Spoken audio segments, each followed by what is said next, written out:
identifying the independent and dependent variables.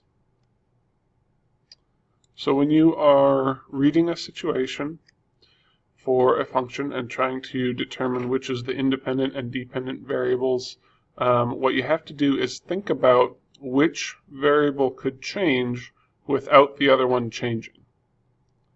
Okay, so if we're talking about this situation, the height of a candle decreases for every hour it burns.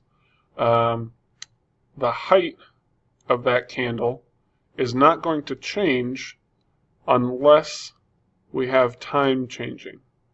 Okay, we're not going to come through and say, oh, but the candle could get cut in half or anything like that, right? We're looking at the situation where the candle is burning, right?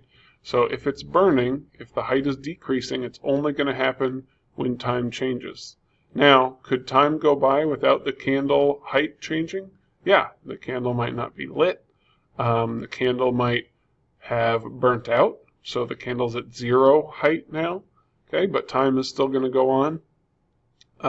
So that means that time is going to be our independent variable, the one that can change independently, and then height is going to depend on that time. Okay. Another situation, a vet weighs a dog to determine the dosage for medicine. All right.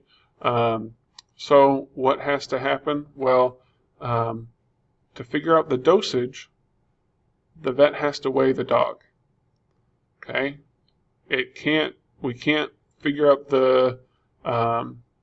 we can't look at the dosage and then determine the weight of the dog, right? We have to find the weight in order to determine the dosage. We could weigh the dog without determining the dosage, but we can't find the dosage without figuring out the weight. So our dosage is dependent on the weight of the dog, and the weight is independent.